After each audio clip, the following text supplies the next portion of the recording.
How's it guys, and welcome back to the channel. Today I am in the VW Polo Vivo. This is the Life Edition, but first I need to get my seating position correct because I'm in a Polo.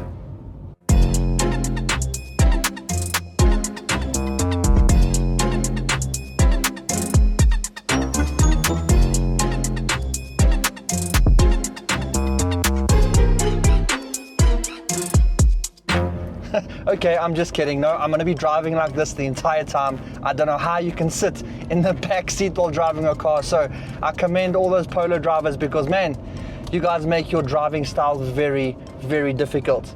But for now, hey, this is the brand new VW Polo. And for those wondering, Greg, we've never seen a VW on your channel before. That's because you haven't. This is the very first one. So let's send a big GDR thank you to VW South Africa for allowing me to review a VW on my pages. So come on, big round of applause for VW SA. Okay, so the VW Polo Vivo. Now I'm pretty sure you see 50 to 100 of these during your daily commute every day. That's because this is one of South Africa's best selling cars. It actually was the best selling passenger vehicle car up until a month ago. It's January this year because they fell down one notch. Unfortunately, the new Swift has taken over the first spot. But this has been the top ranked and best selling car for a very long time. And today I'm going to see why. Because this is the first time I'm driving a Polo Vivo and I'm going to be doing that with you guys. So stick around. But for now, let's get into that B-roll that you guys love so much.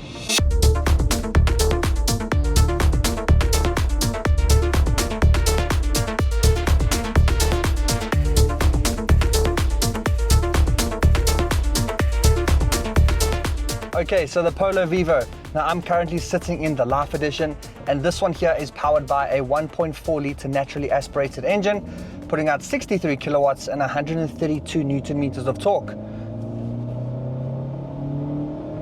which I feel is more than enough for a small car like this, and a little bit more power than what you would get in other of its competitors, like the Swift. But that being said, this drives really nicely. I'm not going to go into too much technical detail about it, but it's comfortable. The suspension is really good. The car feels solid on the road, and I can see why people love it and why it sells in the numbers that it does, because it handles the road nicely. Its suspension itself manages the imperfections and the corrugations in the road really well. It doesn't really transfer into the cabin that much, but it's a comfortable car to drive. There's more than enough power here, and the Newton meters at 132 is more than enough to keep you going in your daily drive, and more than enough power too if you want to be overtaking on the highway.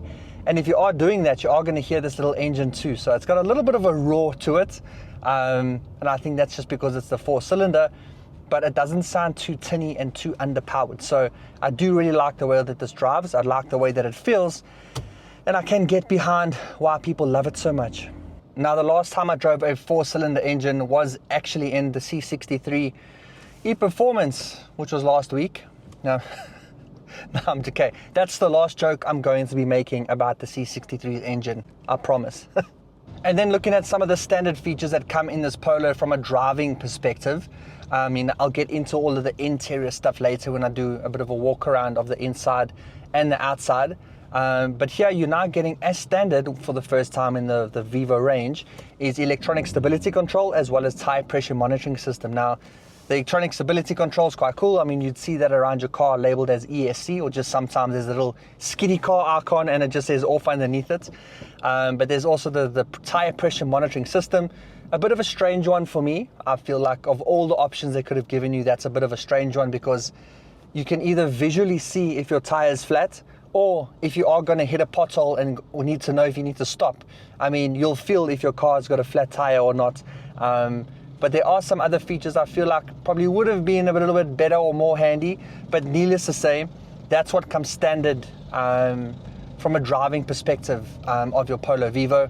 But some of the standout things for me that aren't standard is things like the rear, I mean the side mirror adjustments. I mean, that's the little knob on the side here, which I haven't had to do in a very long time. So even though this is the first car from VW, it's also the first time I'm having to do my side mirrors with a little wiki on the side here. So that's a first, which I found a little bit odd. And then your passengers in the back have also got windy windows.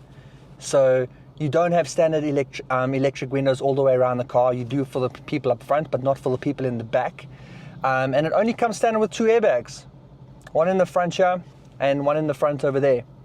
You've got to pay extra, I think it's like an extra 2,500 Rand if you want the front side curtain airbags, which this unit has been spec'd with.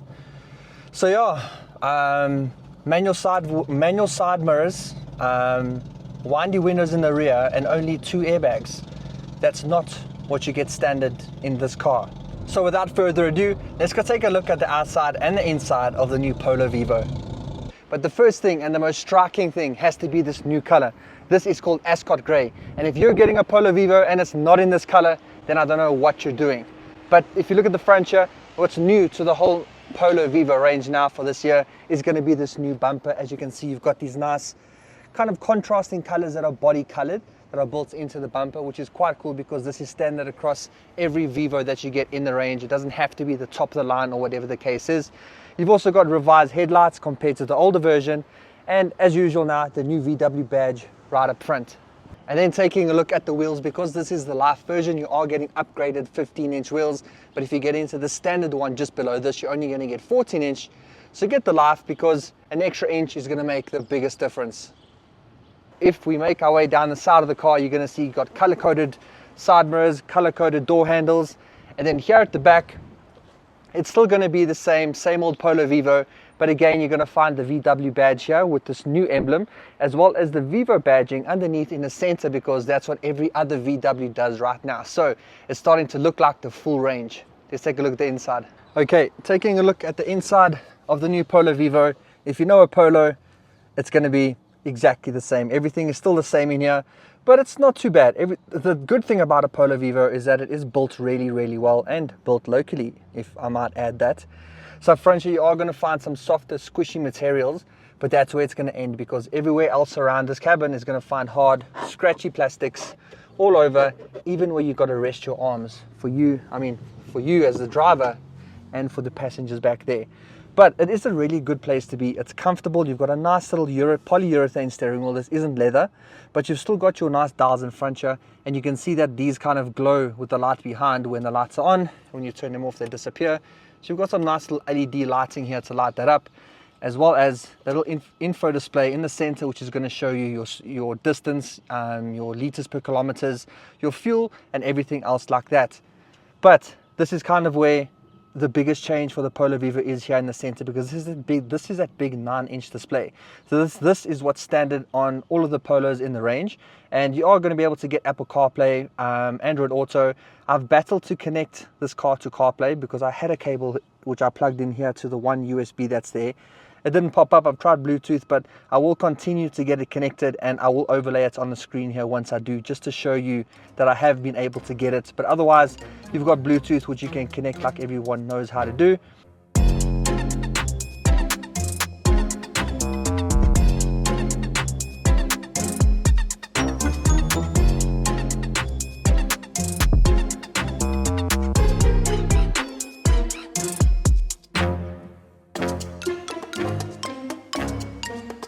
And then here you're going to find obviously all different settings, and you're going to find more of the stats about your car. So if you are wanting more than what that shows, just come to the screen and you'll be able to do that. Here you're going to find your volume knob. So, well, I say knob, but volume buttons. So they've done away with the knob, and this is what you're going to get here. But you are fortunately able to do that on the wheel as the driver, with your volume over here, your different tracks, mute, as well as just being able to kind of manage and monitor everything there, because you don't have cruise control in this model, unfortunately. And as you'll see down here, I have been driving the 5-speed manual. If you've noticed, when I was driving, my left arm was moving.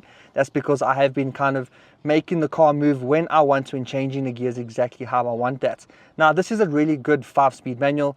The clutch also takes quite high up. So if you are used to a clutch where it takes quite low, it's going to take a bit of getting used to. But once you get the knack of it, this is a very comfortable and really easy car to drive, and I can see why first-time drivers really enjoy this.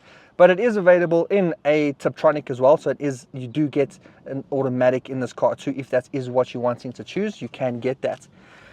These are the seats, so comfortable, nothing special about them, nice designs just to kind of keep it fresh and keep it attractive for new buyers. You've got some storage here in the bins, which are actually very big door bins, if I do add that there. There's no little trays underneath here, just flat plastic, so that would have been nice over there. 2 cup holders, you've got some storage down at the back, and as I showed you, you do have a USB over here, and a 12 volt, and a little nothing, so nothing over there. You've got some storage over here, another cup holder, and an actual handbrake, which is really nice. So if you are going to be doing skids, then don't actually do skids, don't even think about that. Okay, drop to second gear, around the little 3-wheeled motorbike delivery thing, 4,000, 5,000, there we go, 60 k's an hour. Sounds good, feels good. I do really enjoy how this Polo Vivo drives. Now this is the entry level into the Polo range, but it doesn't necessarily feel like it's an entry level car the way that it drives. Maybe it's just that you get that Polo essence when you're driving a car like this, which I've never had before. So there's a first of a feeling for me, and I'm quite liking it. And then to talk about that pricing, so the new Polo Vivo range starts from 271,000 Rand and goes up to 291 for this Life version, and goes up even more for the other derivatives in the range, obviously topping out at the Polo Vivo GT, which is going to be the top spec version in the Vivo range. And for that pricing, you are getting a pretty decent warranty. Unfortunately, you have to pay extra if you are wanting a service plan. But we have spoken about the stuff that does come standard, but I'm still rather taken back by the stuff that isn't standard when looking at the manual window wipers, the manual levers to have to do your mirrors. I mean, that sort of stuff isn't cool, and especially that you only get 2 airbags. But it's still a Vivo, so it's pretty cool. And if you are going to get this, and you are going to get a lot of thumbs up from your friends, I'm pretty sure.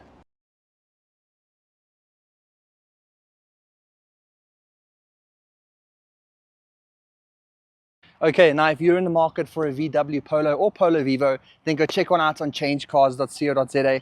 They're a website that sells new and used cars, but the best thing about them is that they vet and check every single dealership that sells cars on their website, making them the safest online platform to buy and sell cars in South Africa. The website's also pretty cool because you can do financial things, you can also watch car reviews, and you can bring them quotes from dealerships that aren't on Change Cars, and not only will they match the quote, but they'll beat it too. So go check them out at changecars.co.za. They're also a proud partner of Greg Dennis Reviews. Okay, and then onto the verdict in the form of the GDR test. Should you get it, drive it, or remove it from the list of cars that you're looking at? Now, the Polo Vivo, one of the best-selling cars in South Africa, now second best-selling after Swift. So there's obviously a lot of good things about it, and there's a reason why people buy it. But for me, I'm going to say, go and drive it. So I'm not saying take it off of the list, because the numbers themselves don't say take it off the list. They say go and drive it, go and test it, and see how you like the new Polo Vivo. But for me, I think my money's rather going to go into a Suzuki Swift. I just feel like there's a lot more value there. And that now being the top selling car in South Africa, I mean, those numbers again, they all tell a story. There's also that little thing in the back of your mind that you're driving a Polo. Am I safe? Do I feel comfortable parking it in certain spots? Do I have to take a different car tonight because I don't want to leave my Polo on the side of the road because I'm going to this area or this area? There's those little things you need to also consider, and that's definitely something I consider when needing to buy a car, is the safety aspect from that point of view. Go and drive this, go see how you like it. I know you're going to be comfortable, and I know that you're going to love the way that this thing drives, because it's a really nice driving car. But that's it, guys. Thank you for watching this review. I hope you enjoyed it, and I hope you learned a whole bunch more about the brand new Polo Vivo that VW is now selling. And if you did enjoy this review, please will you drop a like below. And if you want to see more videos like this and other car related content and reviews and everything in between, then please subscribe. And until then, I'll see you in the next one. Cheers. I know exactly what you were doing.